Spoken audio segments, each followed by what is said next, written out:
guys, what's up? This is Matthew Davis Media once again. Welcome back to another video game review. This time is going to be on a game that I'm kind of late on because it came out in November of last year, but didn't really have that much interest in playing it until I found it for 30 bucks, so I decided why not play it. And that is, of course, Death Stranding. Death Stranding was a game that was really hyped, okay, and was created by Hideo Kojima, who you might remember, who was part of Konami, who made the incredible Metal Gear Solid series.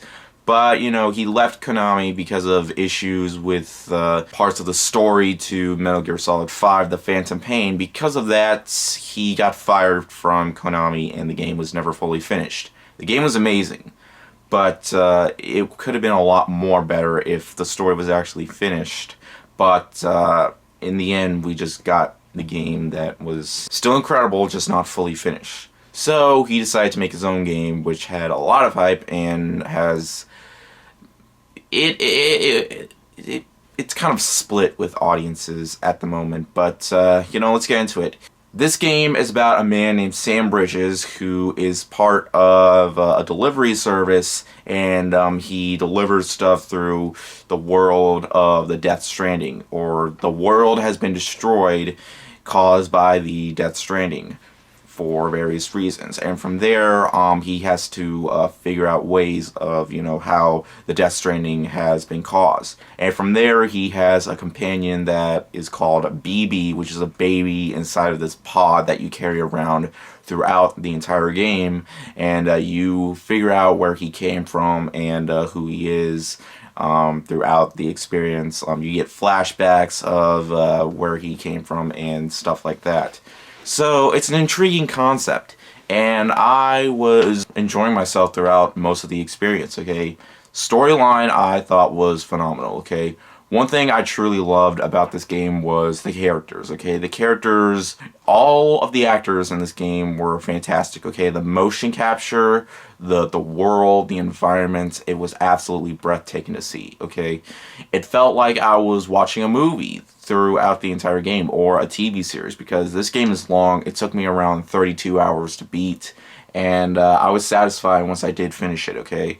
One of my favorite characters in the game is Deadman, who's played excellently by Guillermo del Toro. That's right, Guillermo del Toro, Mads Mikkelsen, and so many other big-name actors were part of this game, which I think is absolutely awesome. And I never thought I would see Guillermo del Toro in a game, but, you know, that's the thing about this game. It manages to have so many interesting characters with so many interesting stories to tell throughout the game. It was just really intriguing, and I found myself really enjoying the experience through the very end. Also, I really cared for BB, like I didn't want anything to happen to him, despite him being like a baby inside a pod. It was kind of weird, but, you know, it was kind of charming too. Like, this is one of the strangest games I have played. Like, there is so much disturbing imagery throughout. Like, it is just really, really messed up. And there are some moments where you're probably going to need a barf bag. I mean, it's not quite, well, I wouldn't say it's that disturbing, but there are so many times where I was just feeling uncomfortable because of the experience, okay? I have gameplays of, random gameplays on my gaming channel if you want to check that out. You know, and I have a couple that were almost 5 hours long because I didn't know, like, that I wanted to play that much on camera, but I did.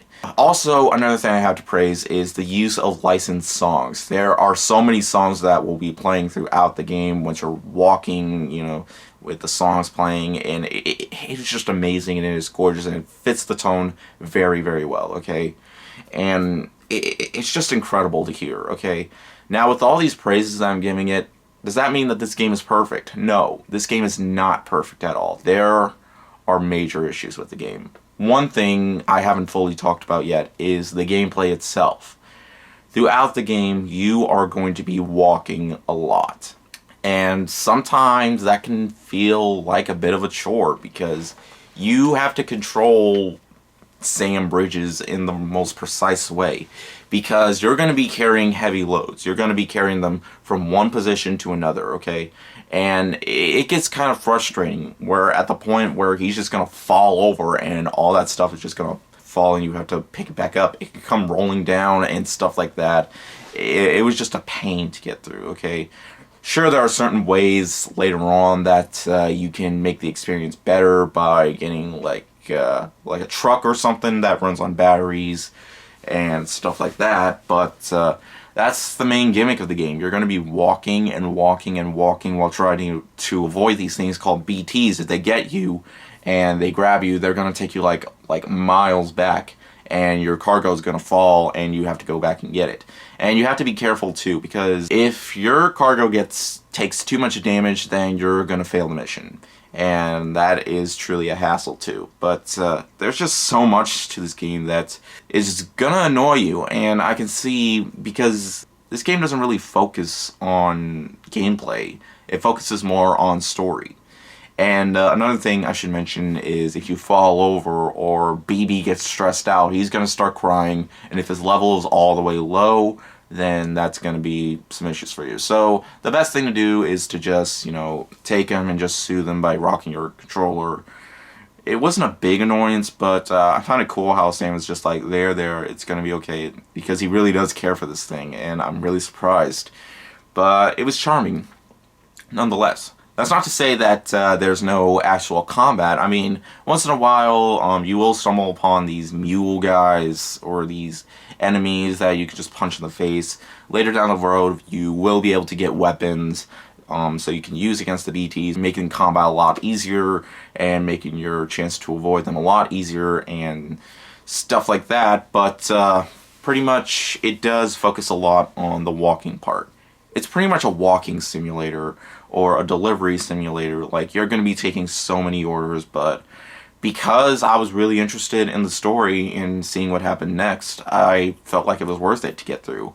But because it is a video game and not a movie, it does hurt the replayability. I feel like after playing this, I'm probably never going to play it again. But the experience, I thought, was the overall best part, okay? It has a great storyline, some really fascinating characters, and it was just charming to me. And there's a lot to this game, and I thought Kojima did a pretty good job. It does have that Hideo Kojima feel. Like, the world, it feels Hideo Kojima, it looks Hideo Kojima, like, it really does. And I think he put quite a bit of effort into it, and I think it paid off for the most part. Another thing I kind of have a gripe with is fast travel, okay? You have to fast travel by going into your private locker from one area to another, okay? And once you go to your private locker or private room or whatever, then you can fast travel. You can't fast travel everywhere you go. Sometimes fast travel will be disabled on certain missions, and that got pretty annoying. And that, but I was able to beat the game overall, and honestly, the experience is what matters the most. But really, the lack of fast travel and actual fun gameplay, it didn't really do much to add replayability, okay? I mean, I didn't complete everything, but I don't think I want to fully come back to it because of all that. But I thought the story was fascinating, characters were great, storyline, like I mentioned before, I've actually just mentioned it, graphics, music, all that are definitely pluses for this game, okay? But still, the gameplay could have been a hell of a lot better, but I can definitely see where the division comes from. I can't recommend this game for everybody. If you expect fast action, combat, stuff like that, then you're not really going to get that here.